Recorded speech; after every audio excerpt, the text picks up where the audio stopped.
Hello， 大家好，我是云梦。And I'm Edward。我们最近不是一直因为疫情的原因宅在家嘛，所以呢，今天这支视频呢，就是想跟大家推荐一下我们最近读完或者是正在读的一些书，然后觉得还不错，想跟大家做一个分享。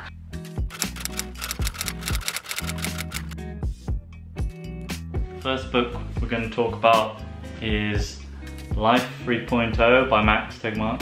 对，它其实就是中文的译版，就是《生命3.0》这本书呢，是他看过，然后又强烈推荐给我的。我呢，就是在我自己的这个 Kindle 上找到了中文的译版，我也是跟英文的，就是对照了一小部分吧。我觉得它的翻译是翻译的蛮好的，从那个文笔文风上，包括翻译的准确性，我都是觉得还不错。Life 3.0 is written by Max Tegmark. He's a physics professor at MIT, and he's also one of the co-founders of the Future of Life Institute, because it was about not only AI and machine learning trends now and possible things that could happen in the future as the technology develops. The topic itself is a very interesting topic, which is still very present in the thinking of society as AI technology becomes more prevalent in businesses, and how it might affect people's jobs, things like this. But I also very much like the author's style of writing. The prologue, the pre-chapter 1 section is written like sci-fi novel-esque to get people interested. And then there's some technical detail, not too much technical detail for most of the part, but enough to for the more technically minded to enjoy. But there's also some like personal stories that the author says about his experience starting up the Future of Life Institute organization。这本书对于我来说的话，我跟他看的感受可能就不完全一样。其实我对人工智能就是听过太多，但是呢，我不是真正的了解它。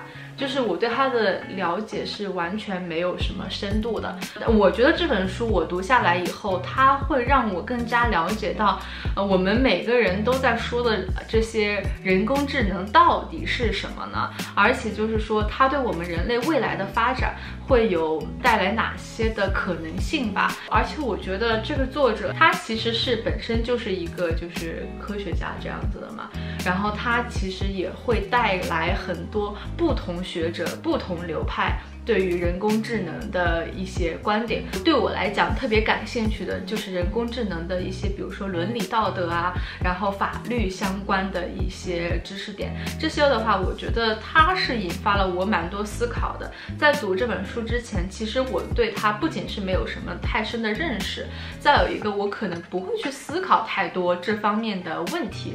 所以我觉得它也是这本书也是让我打开了世界的一个新的大门。然后看到这本书的时候，你就会在想，其实我们现在生活中的一些苟且和我们现在觉得一些心理的纠结啊，或者是不顺，可能在这个别说是人类发展的历史长河了，就是整个地球和整个宇宙的发展里面，就是才是星星点点，就是才是这么一瞬间的事情。然后所以我就会觉得可能不要特别的拘泥于眼前的一些小纠结和一些小烦心吧。那这本书呢，我觉得对我来说有2部分非常难啃。读到第2章的时候，我就有点读不下去了。当时我就跟艾德说，我有点看不下去了。在比较偏后的有一个章节，他讲到我们整个人类、地球，然后宇宙，然后还讲了很多就是那种宇宙航空航天的那个科学领域什么的。所以看那一块，我就觉得其实蛮多很新的那些理论啊，或者是跟一些航空航天有关的，然后黑洞啊什么东西，就是这种的话，我其实是蛮难懂的。Yeah, chapter 6 I also found very, very challenging, very difficult to. The reason I like chapter 2 is because using my understanding of maths and physics, it explains a bit more about some fundamental concepts in computer science.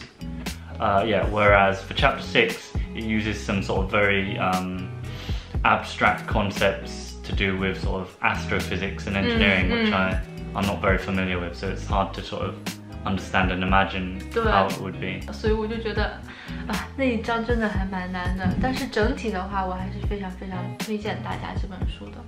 So what's the next book we're going to be talking about? It's The Fault in Our Stars by John Green. 我没有读过这本书，但是呢，我是在我跟他一起回国的那个飞机上，然后看了电影，然后我就觉得剧情内容都还不错，然后所以我们俩也是想推荐给大家。我是看过电影版，然后他是读了书的版本，然后为什么你想说推荐给大家嘞？ Well, the author John Green is an American author, and he's also a YouTuber, a pretty well-known YouTuber. 真的吗？他是个 YouTuber。 Yeah, so he's one half of the Vlog Brothers, who were, have been at the YouTube scene for at least 10 years. 老一代的博主。So the main characters of the novel are childhood cancer sufferers, and the book is about love, life, and loss in these situations. 但是这本书的话，我觉得为什么说在这个疫情期间然后也是推荐给大家，就是疫情期间的话，我们都可能会觉得这个事情是蛮可怕的，但是我也是希望大家心态相对就是保持积极一点。那这本书的话，就是他们在很小的时候就知道，仿佛知道一个自己的死期一样。但是那我怎么样能够继续在我有限的生命里能够乐观的对待我的生活？很多在这次疫情中离开我们的人，其实他们都是很可爱的人，甚至是很优秀的人，可是我们就会觉得很可惜，很可惜。但是我们还在的人，总要就是相对比较积极的carry on， 让生活继续嘛。他们面对这种命运的不公，还是以一种非常积极、一种美好的心态去生活下去的。所以我觉得在疫情这个期间，我们蛮需要一个这样的心理的治愈或者是借鉴的。那下一本书呢，就是我想推荐给大家的，也是一本我觉得非常治愈的书，就是杨绛先生写的《我们仨》。这本书很有名，我觉得很多看视频的你们应该已经读过了吧？那也没关系，我推荐给还没有读过的伙伴们。我当时其实读这本书的时候，我的状态其实不太好，是去年年底的那会儿，因为工作上的一些原因包括面临生活中的一些选择各个方面，然后再加上那会儿冬天的英国就是天天就是阴天下雨，然后就整个人就是心态很崩的那个状态。然后在那样的情况下，然后正好就是我就开始读这本书了。它其实是杨绛先生写了他和他的先生钱钟书还有他的女儿他们的家庭的一个故事。他其实是用一种非常平实朴素的语言，但是写出了一种非常高级的感觉。就是让我印象比较深刻的是，他曾经也是陪伴了钱钟书先生来到英国还有欧洲的一些国家来就是访学或者就是学习吧。但是他在那一段时光里，然后也是创作了很多的作品，然后包括翻译一些英文的经典的剧作，然后等等，他的这些学习和工作从来都没有停下来过。他们当时在剑桥，然后他们俩的生活就是每天两个人好像手拉手去逛图书馆，然后每天在家里你学你的我学我的，两个人坐在那里就好像在比着学习一样的那种感觉。看到他们这种老一辈留学生的这种状态，然后就是想想现在的我们真的是有点汗颜，他们那个时候的条件相对还是比我们艰苦一些的，然后就真的是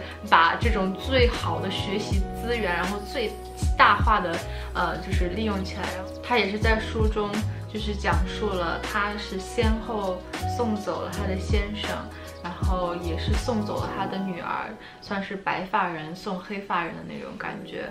他自始至终在书里都不是那种好像那种很撕心裂肺的表达，但是你读了以后还是蛮戳心的吧。也是被他们一家人的那种感情所打动吧。反正我觉得读下来是非常治愈、非常暖心的一本书，然后也是在这样一个特殊的时期推荐给大家。The next book we're going to talk about is The Tipping Point by Malcolm Gladwell. I think this is actually a signed copy. Let's see. Yeah, this is quite an old book now. It's 20 years old. It was published in the year 2000. 这么老吗？ Yes. Malcolm Gladwell, as I recall, is a Canadian journalist. And so the topic of the book is sort of a collection of observations or stories from, discussions and interviews about the concept of the tipping point. At the base of it, I think the idea is sort of to do with exponential growth. So one of the key ideas presented in the book is that topics such as the popularity of a product or an idea can spread in a similar way that a virus spreads. Very prescient at the current time, and why we call viral videos that way. The idea is exponential growth, so things starting small but growing very quickly and reaching a high number of people in the end. For example, in a friendship network or something like this, there are certain key influencers who are connected to proportionally more people, and so if you just get an influencer to recommend your product, then that will reach much more effectively. 那不就是现在的 KOL 吗？ Yeah, another interesting part of the book was the concept of the law of 150, where he talks about the natural sort of maximum limit to any kind of organization is 150. This is like the maximum number of real friends you can have, in the sense that when the number's higher than that, it's harder for your brain to sort of keep track of all the relationships. So, yeah. 150个吗？ Yeah. 我感觉我也就15个吧。Yeah, so this is like the very maximum. And it's not, within this network, that there will be different levels of closeness. But, so for that, he suggests that companies, or like a whole company, if it's bigger than that, it should be split into smaller departments. Otherwise, it's harder for information to flow between the different levels. 不管是对英国的文化生活，然后整个社会现象感兴趣的朋友呢，还是在英国正在读书或者想来读书的朋友，就是蛮推荐这一本。其实这一本书呢，是我们学校的一个教授他推荐给我们的。那个教授就经常搞一些就是活动，是服务于这些国际学生的，让学生们更好的了解英国的文化，能够更好的融入当地社会。他这本书的作者呢，是一个人类学家，然后 Anthropologist. 对，人类学家。Yeah, I think that it's interesting as an introduction to the subject area of anthropology as well, where the author, who has, takes a close look at people, culture and society and the way they interact, these sort of customs and norms, sort of looking inward onto her own culture, which is the English. So yeah, you sort of learn about the study of anthropology, as you said, in a more informal way, and also many sort of quirks about Englishness which might not be, they're so natural to a native person that they might not notice them. So it just dissects concepts about why we always talk about the weather, English humor, sort of the kind of 对，就是就天气那一部分，就是很多人说啊，英国人很喜欢聊天气，是因为英国的天气经常很糟，然后天气很多变，然后我们就把这个作为一个 topic。其实他说并不是，就是就像好像我们中国人打招呼一样，说哎你吃了吗？你去哪儿？其实并不是真的想问你是真的吃了吗？或者你是真的要打听你去哪儿？他就是大家就是说。一个 greeting 的一种方式吧，就大家问好，或者说怎么开始对话，怎么样开始陌生人之间或者是熟人之间开始这个对话的一种方式。具体细节你们可以从书里找到，就是其实还蛮有意思的啊。因为我知道看我视频的朋友们有一些就是正在这边留学，或者是想要来英国留学的朋友们，来之前如果把这本书读了的话，应该就是对很多英国的文化差异啊，你就是能会有一个更好的理解吧。那我们今天的视频就到这里啦。I hope you enjoyed the video, so don't forget to like and subscribe and leave a comment in the comment section below to tell us about books that you like to read. Thanks for watching. See you next time. Bye bye. 下次视频再见，拜拜。They talk about how. 你这跟太热有什么关系？你脑子被烧坏了。Yeah, but let me just review. And he gives a lot of. But 我帮不到你这本书，我没有看过，你不要看我。